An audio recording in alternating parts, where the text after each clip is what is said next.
everyone, Draco Magnius here for another episode of Let's Play 9 Persons, 9 Hours, 9 Doors. In the last episode, we learned the rules, moreover, of this game we're playing. The, rules are pretty fucked up, but they're straightforward.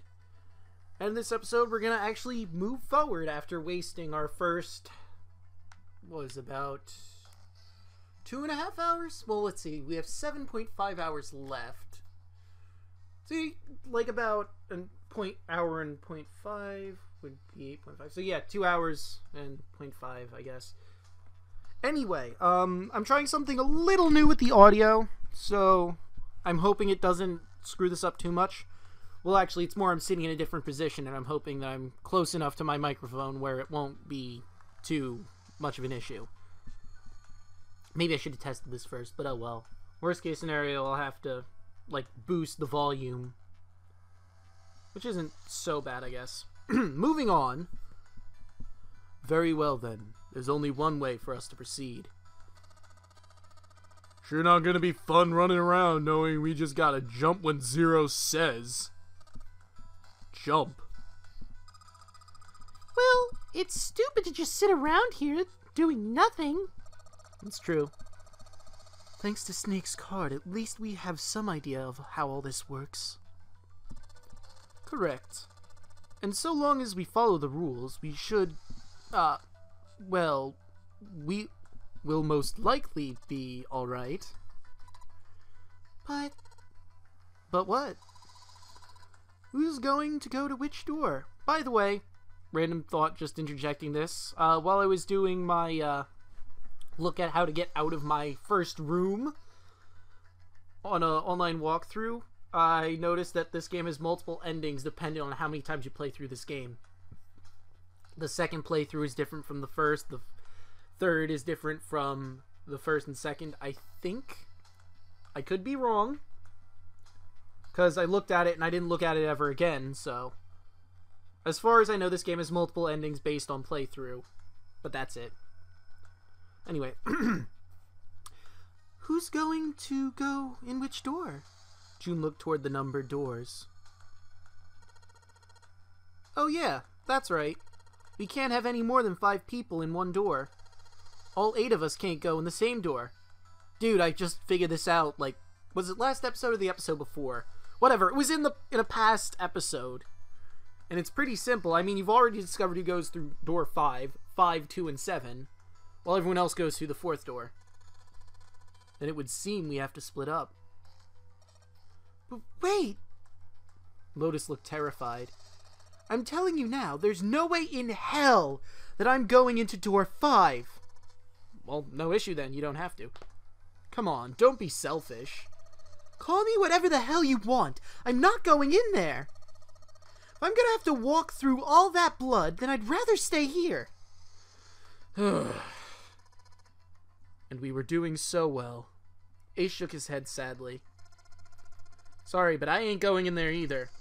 Someone else can go into door 5. Look, I know door 5 is the elephant in the room because it's covered in blood and a mangled corpse.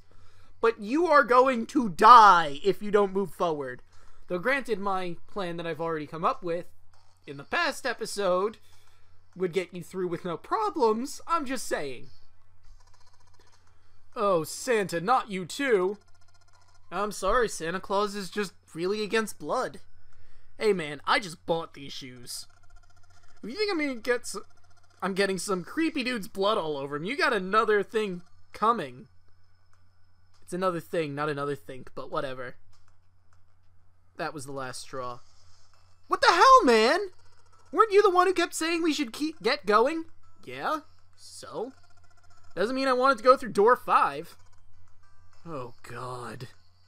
There was an awkward silence. Finally, 7 spoke. Fine. I'll go into door 5. I can't go in there alone, though. Anyone else willing to come with me? There was another long silence. Yo! This time, Snake was the one to break it. I'll go. What? Don't worry, you'll be fine. We may part now, but I'm certain we'll meet again later. How do you know that? Because I do. That's not an answer! If you're going, I'm going into door 5! You're not, though. What am I going to do with you? There's nothing you have to do. Ace stepped forward. If I join you, the problem's solved, correct? Oh, wait, really?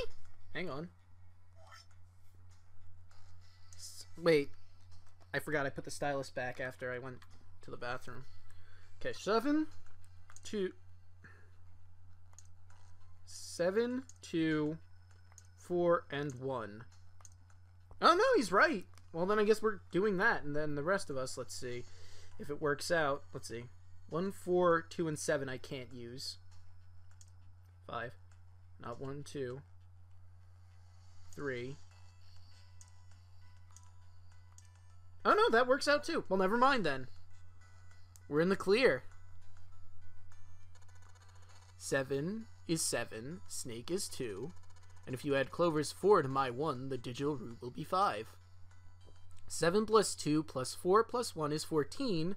1 plus 4 is 5. Oh, it works perfectly! If the 4 of us can go into door 5... Wait. What about the other 4? What's their digital root gonna be? Junpei did quick mental calculations. Already did it! Lotus, Santa, June, and Junpei remained. Their bracelet numbers were 8, 3, 6, and 5.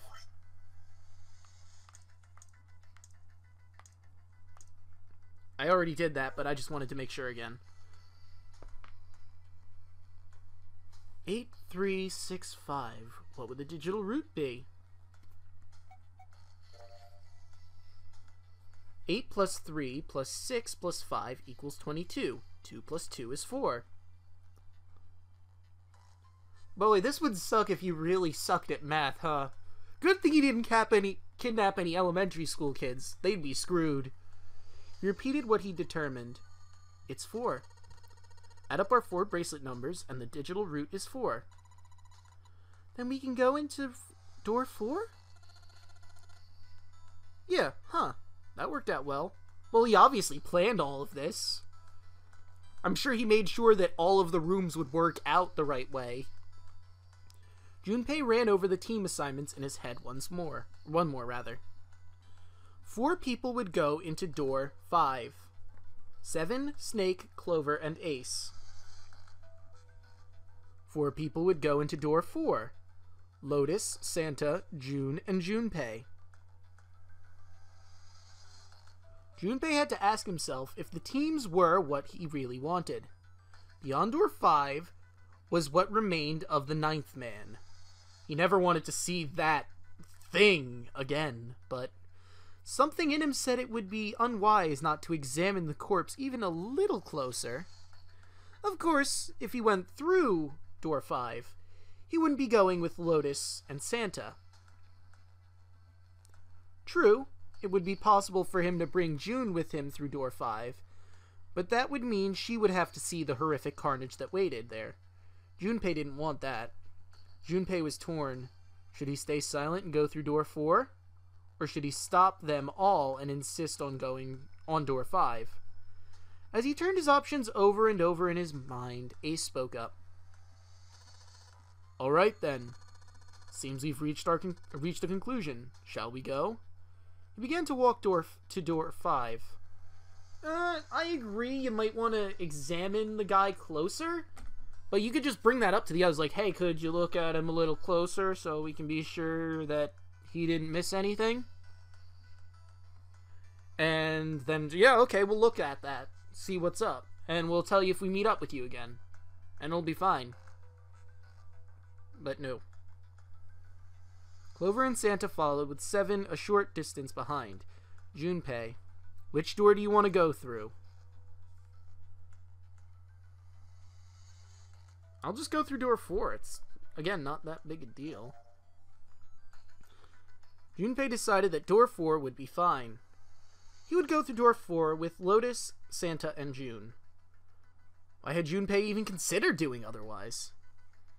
He would be there for June. For Akane Kurashiki. That seemed good. He felt it was the right choice to make. He made no shows of affection, but Junpei saw her as something more than just a friend from his childhood.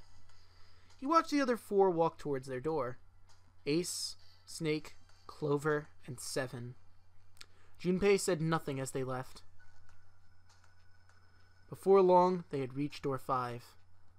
They talked to one another for a few seconds, saying things Junpei couldn't hear, and then laid their hands, one by one, on the scanner panel of the red.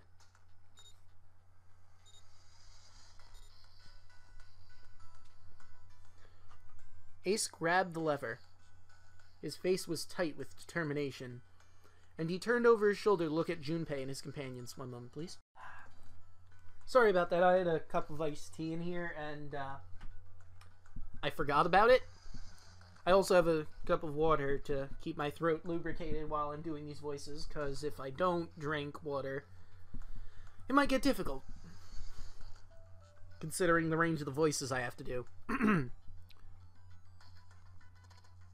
Goodbye. Be careful.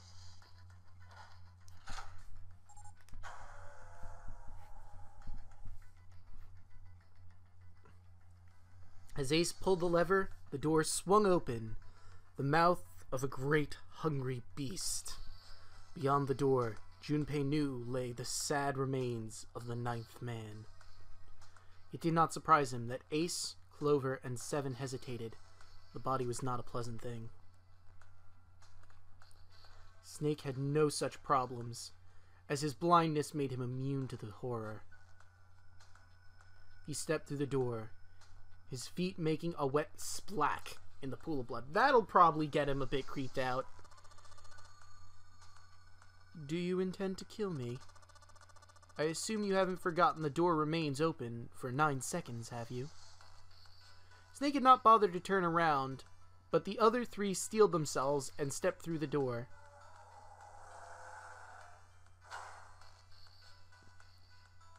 His blindness makes him brave, in that case. Door 5 swung shut, closing with a heavy finality of metal upon metal. Junpei and his companions scrambled to the door. Excuse me. They pressed their ears to it in an attempt to hear what might be taking place on the other side. It's beeping. It's just like before. Probably the sound of the detonator on the bracelet. Do you think they're okay? June's face showed her concern even more plainly than her words ever could. Almost as though, in response to her question, a voice rang out from the other side of the door. It was Seven. Hey! There it is! That's gotta be the dead thing! That dead thing. Come on! Get over here! We gotta authenticate!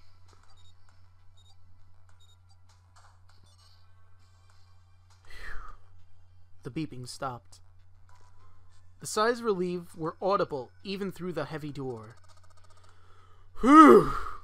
Looks like it stopped. Junpei and his companions leaned away from the door and breathed a collective sigh of relief of their own. Hey guys! Are you doing alright over there? They'd heard Seven's voice, but it wouldn't hurt to be sure. Yep, we're fine! Despite the recent danger, Clover's voice was as bubbly as ever. Oh hey! I'm gonna tell you about this whole dead thing, okay? The dead is just like the red, but the color's different. You know how the red was red? Well, the dead is blue. Other than that, it's just like the red. Authenticating is the same too. Awesome! Thanks, that helps a lot! Well, we should probably move on now. You be careful out there.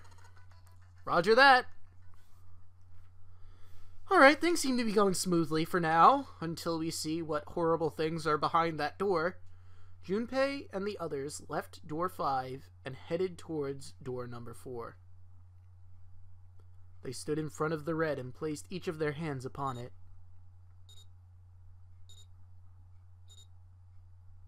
Lucky Junpei, he gets to go with the hot ladies.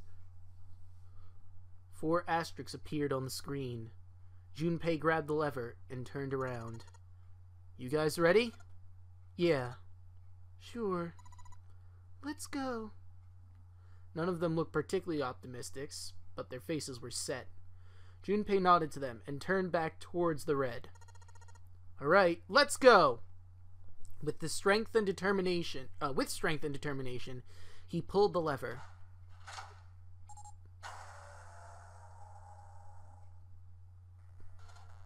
Run! The four of them leapt through the door together. The moment they had passed through it, each heard the cold electronic sound coming from their left wrist.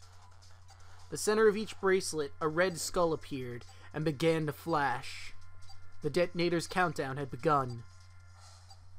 In the long moment that each of them spent staring at their wrists,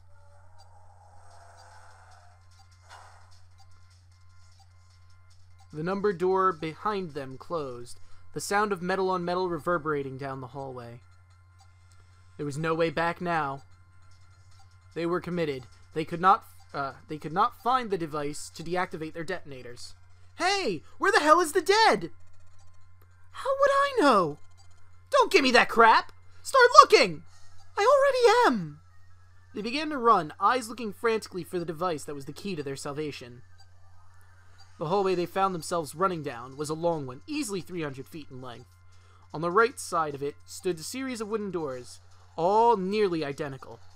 If they had taken the time to think, they would have likely discerned that the doors lead to cabins.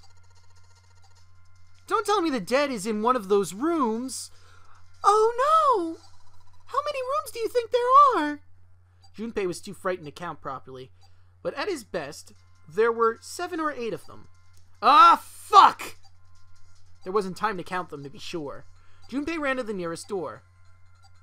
He grabbed the knob and shook it hard. It wouldn't open. It didn't feel locked, more like someone had hammered an iron plate over the other side of the door.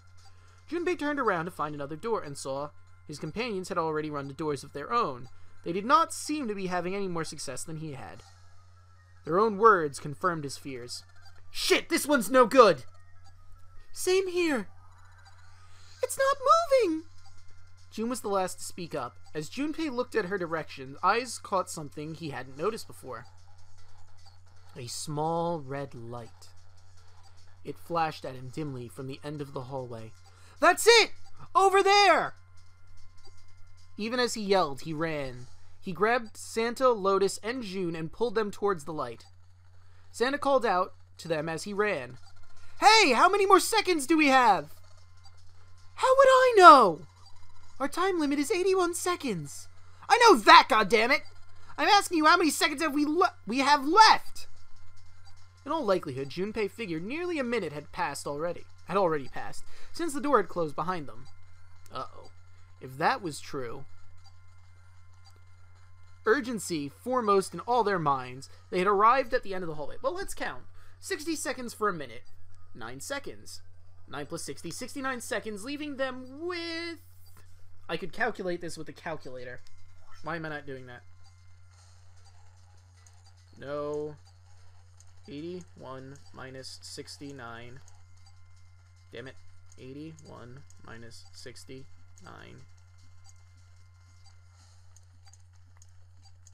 I don't know why I want to hear the click button so much. 12. They have 12 seconds. Urgency foremost in all their minds, they arrived at the end of the hallway. The dead sat on the left wall, blinking, almost tauntingly at them. Hurry!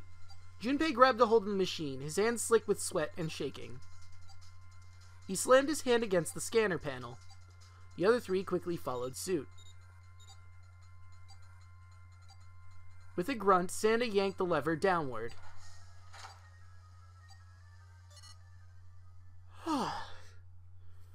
That was close.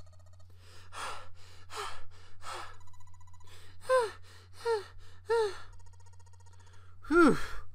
Looks like it stopped. His hands began to steady. Junpei wiped away some sweat that had beaded his forehead. As they caught their breath, the 4 companions began to look around. At the end of the hallway lay a heavy-looking set of double doors. Set into the walls for the hallway on either side of the larger door were 2 small ones. Question: why exactly did he put it all the way on that end? Couldn't he have put it as close to the door as possible so they could confirm it quick enough? Just saying. Well, maybe he wanted to build tension in them because he was kind of a dick. Well, not kind of, he's a colossal asshole. Anyway, they all needed inspecting, but Junpei began with the largest of the three, the double doors. How many times had he come across similar doors with similar results, he wondered. Or perhaps he corrected himself, more a lack of results. Whatever the reason, the doors remained unyieldingly firm and unyielding, and refused to allow Junpei or anyone else passage. Okay, I just wanted to be sure on this. Near the handle was a small keyhole. Mars. Above the keyhole was a small symbol engraved in the brass. Male? Or male. One or the other. Probably Mars, considering the other doorknobs with locks.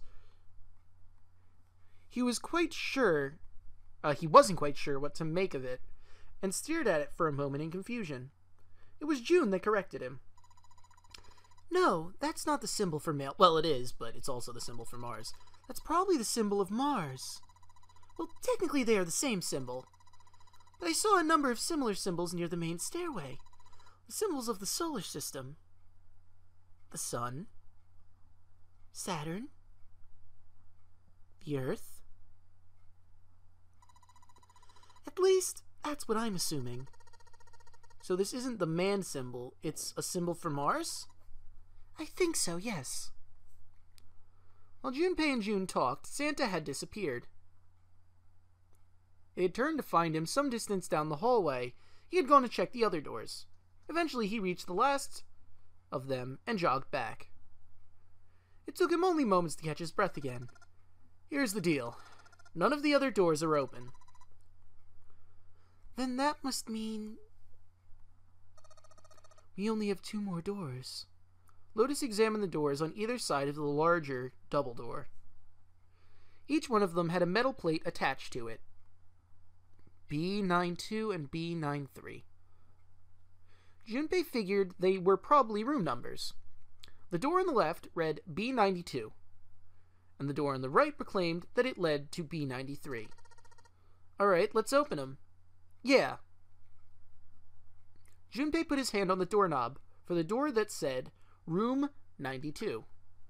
Santa moved to the door to Room 93. They made it through the numbered doors alive. There was nothing more to be afraid of, in theory. Junpei and Santa looked at each other and nodded. 1, 2, 3! In unison, they pushed against their respective doors.